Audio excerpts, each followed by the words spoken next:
అత్తయ్య గారు ఒకసారి నోరు తెరవండమ్మా ఆ అని.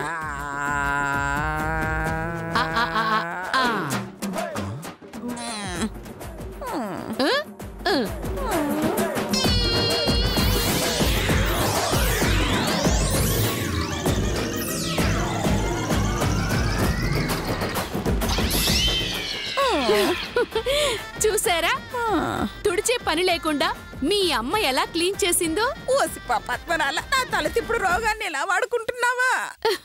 అవును బుజ్జి, మరక మంచిదే అన్నట్టు అమ్మకి రోగం కూడా మంచిదే అన్నమాట.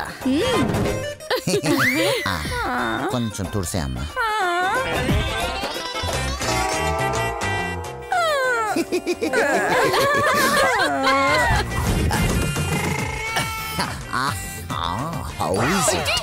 మీరు సూపర్ అండి. మీరు అసలు కొడుకుల కూరవిదయ్యాలా? తల్లిగా నా మీద జాలి పడాల్సింది పోయి జాలిగా నా రోగాన్ని ఎంజాయ్ చేస్తున్నారా? నా రోగం తక్కి కాళ్ళు చేతులు రావాలి, మీ కాళ్ళు ఇరగొట్టి ఇలాగే కూర్చోబెడతా. చూశారు కదండి మీ అమ్మగారి వల్ల ఉపయోగాలు. అయితే నోట్లో కత్తి పెట్టక్క. కత్తే ఎందుకే? కూరగాయల మీద తోలు గీకిద్దామని.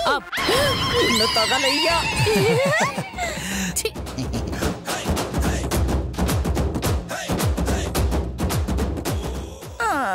నానమ్మ గారండి, ఏమైందండి?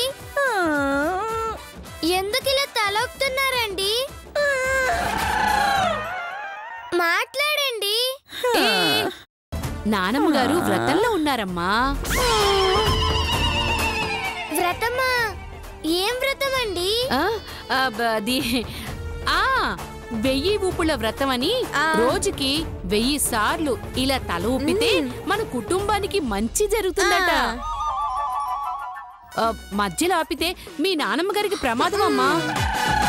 అలాగా నానమ్మ గారండి, పొరపాటును కూడా ఆపకండి, ఊపుతూనే ఉండండి.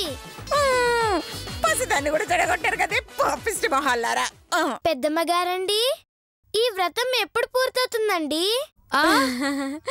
ఆవిడ అదృష్టం. ఆవిడ త్వరగా కోలుకోవాలంటే నువ్వొక త్యాగం చెయ్యాలమ్మా. త్యాగమా?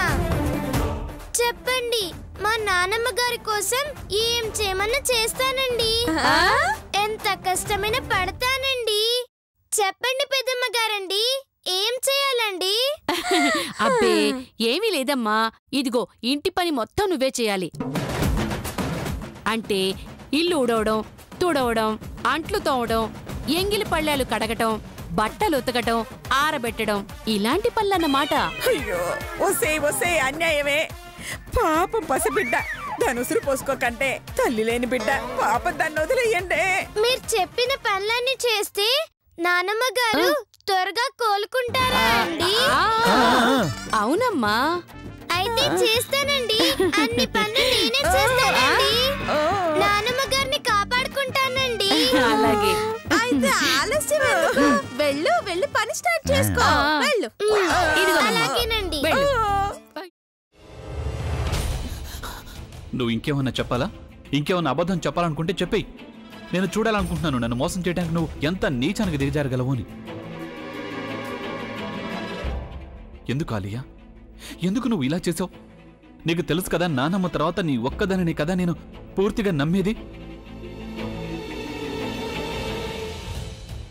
ఏమన్నావు నువ్వు?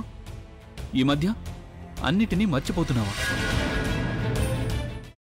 అది చాలు. వాటిలో ఉన్న శక్తి విషయాన్ని గ్రహించి మనకు వివరిస్తాయి.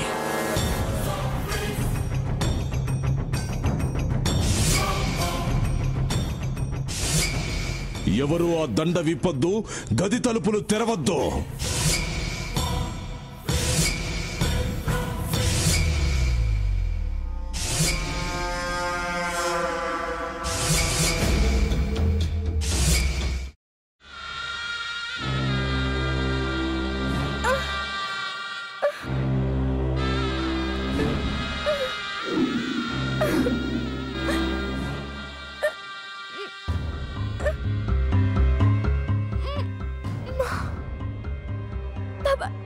వద్దు బాబాయ్, నేను చేయొద్దు బాబాయ్, ప్లీజ్ బాబాయ్. నీకు నిజం తెలిసినప్పుడే నా ఆలోచనలో నువ్వు చచ్చిపోయావు. అబ్బా ప్లీజ్ కొంచెం తినండి ప్లీజ్. భీమారావు గారు మీరా? ఇగో మీరా కాదు సక్కుబాయ్. అవును మీ పనామే లేచిపోయిందని చెప్పి కంప్లైంట్ ఇచ్చినావు కదా. రేయ్, ఆయన కంప్లైంట్ ఇచ్చింది లేచిపోయిందని కాదు, కనిపించడం లేదు అని. అట్లానా? సరే మేడం. ఇడియట్.